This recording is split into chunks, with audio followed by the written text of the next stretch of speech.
Bonjour et bienvenue dans le 19e numéro de Méditerranée qui sera consacré en partie à Daesh, à Bachar el-Assad. Nous découvrirons également l'Ifremer et nous irons au Zambier où on élève des oursins. Et nous retrouverons également Marcel Barbero qui nous parlera d'écosystèmes. Pour commencer, nous allons voir avec Jean-François Coustilière si la guerre de l'eau n'est pas aussi menaçante que la guerre du pétrole. Le chercheur Pierre Blanc, qui travaille au CIAM, Centre international des hautes études d'agronomie méditerranéenne, préfère le terme de violence hydraulique. Et effectivement, je crois qu'il a raison.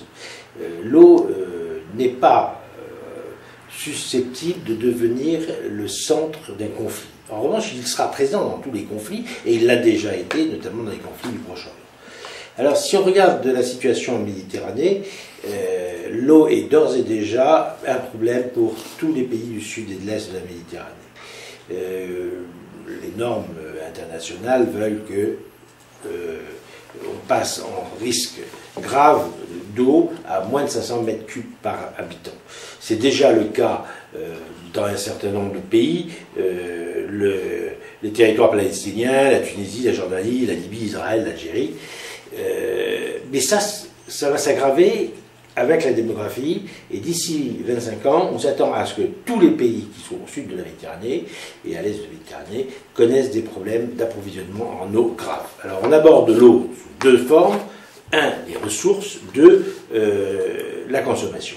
Les ressources, elles sont ce qu'elles sont, mais elles peuvent être accrues par notamment le dessalement et le recyclage. Il est vrai que l'eau est actuellement insuffisante, et cette insuffisance s'accroîtra, mais par exemple, l'eau est utilisée à 80% pour l'agriculture. Donc il y a peut-être là-dessus des efforts à faire, et quand vous savez que le Maroc, en difficulté hydrique, exporte des tomates, c'est comme si un pays en difficulté de ressources en eau exportait son eau. Il faut choisir d'autres activités agricoles qui sont moins consommatrices d'eau. Maintenant, nous allons découvrir l'Ifremer avec Vincent Rigaud qui est directeur du Centre Méditerranée. Alors l'Ifremer, c'est l'Institut français de recherche pour l'exploitation de la mer. C'est un établissement public à caractère industriel et commercial de 1500 personnes qui concentre 300 personnes en Méditerranée sur des activités de recherche technologique et scientifique, essentiellement autour des problèmes d'environnement, d'halieutique, d'aquaculture et autour des problèmes de technologie sous-marine. Donc cet ensemble de personnel est réparti tout au long du territoire méditerranéen, de Palavas-les-Flots jusqu'en Corse, avec un centre principal ici à la Seyne-sur-Mer. Et on vous accueille sur ce navire, l'Europe, qui est un navire de recherche qui nous a permis de conduire la campagne Medbionet. Donc l'Ifremer est un institut de recherche, donc recherche appliquée au domaine marin, mais c'est également un institut qui a vocation à servir l'État dans tout ce qui est surveillance et expertise autour des problématiques d'exploitation des ressources marines. Et c'est également un institut qui met à disposition de la communauté scientifique un ensemble d'outils et de laboratoires, on dit que c'est une agence de moyens, pour l'océanographie. Donc dans ce cadre-là, nous développons des systèmes sous-marins, nous avons une flotte de navires qui permet de conduire les campagnes comme la campagne Medbionet qu'on a conduit en Méditerranée en partenariat avec le Conservatoire du Littoral, mais également l'Agence de l'eau Rhône Méditerranée-Corse, qui est un partenaire privilégié pour tous les aspects environnementaux très côtiers. Donc notre implantation en Méditerranée couvre le Languedoc et la région Provence-Alpes-Côte d'Azur. Nous sommes également installés en Corse et les activités en Méditerranée sont très riches puisque la Méditerranée elle-même est un concentré de biodiversité. C'est une mer qui a des aspects côtiers mais également des aspects hauturiers avec du profond. C'est une des raisons d'ailleurs pour lesquelles nous sommes installés à la Seyne-sur-Mer pour pouvoir tester nos systèmes sous-marins ultra profonds comme le Nautile ou des engins robotisés qui peuvent atteindre 6000 mètres d'immersion. C'est également donc un hotspot de biodiversité, d'où les programmes tels que le programme Medbionet qui ont été conduits pour mettre en place des observatoires de cette biodiversité, mais également mettre en place des observatoires de l'impact du changement climatique en Méditerranée et de l'impact également des pressions anthropiques qui sont très fortes sur notre littoral. Alors l'IFREMER, c'est un institut intégré qui fait de la recherche, qui fait de la surveillance, qui fait de l'expertise du milieu, qui essaie de valoriser les produits de ces recherches et également les produits de tout ce qui peut être exploitation des ressources marines, qu'elles soient vivantes, minérales ou énergétiques. Direction maintenant pour les Ambiers, où l'on élève des oursins et où on reconnaît ces petits grâce à l'ADN. Vous m'avez bien entendu. L'oursin en Méditerranée, c'est quand même une ressource halieutique qui est relativement importante. C'est une tradition régionale de déguster des oursins en période autorisée. Aujourd'hui, on se pose des questions sur la pérennité de cette ressource, pas de l'espèce. L'espèce n'est pas en danger. Par contre, les pêcheurs s'inquiètent de la raréfaction des quantités d'oursins sur leur lieu de pêche habituel. D'où les débuts de nos études qui ont consisté à essayer de faire de la reproduction d'oursins pour repeupler. On est aujourd'hui modéré quant à l'intérêt véritable du repeuplement. C'est pour ça qu'on s'est intéressé à l'aquaculture. C'est une solution qui serait une alternative plus raisonnable peut-être d'élever des oursins en aquaculture plutôt que de faire ces mêmes oursins pour après les relâcher en milieu marin, ce qui peut poser des problèmes de diversité génétique, etc. On est attentif à ces problèmes et d'ailleurs tous nos essais sur la génétique des populations et sur la biologie moléculaire vont dans ce sens.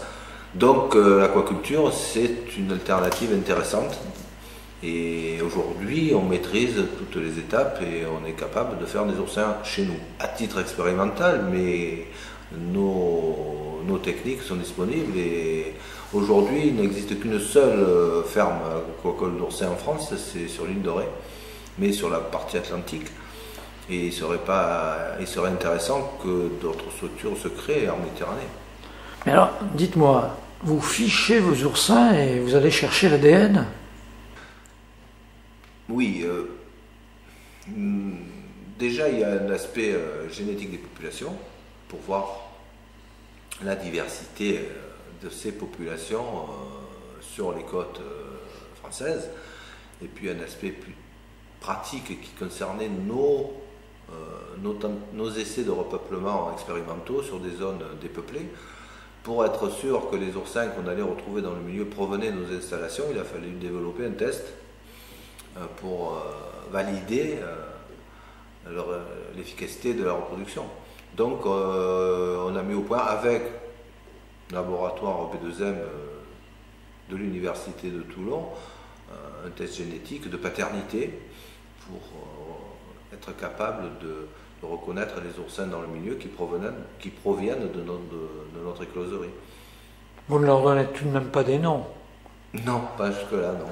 Mais à partir des géniteurs qui ont servi à la reproduction, on peut reconnaître après dans le milieu les oursins qui proviennent de cette reproduction.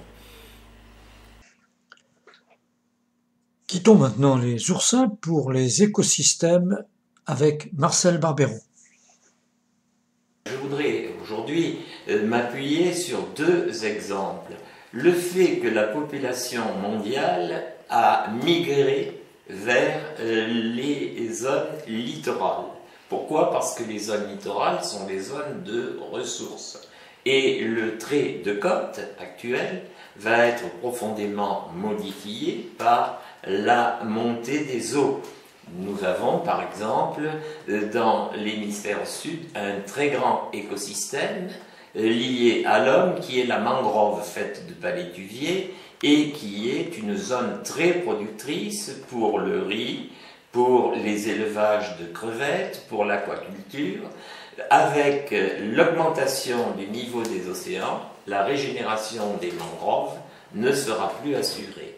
Et par exemple, au Bangladesh, ces mangroves jouent un rôle non seulement producteur pour l'homme, mais également producteur par rapport aux grands tsunamis. Et on a vu que lorsque des événements se produisent et qu'il y a rupture dans cette mangrove, eh bien, les effets dévastateurs pour les populations humaines sont considérables.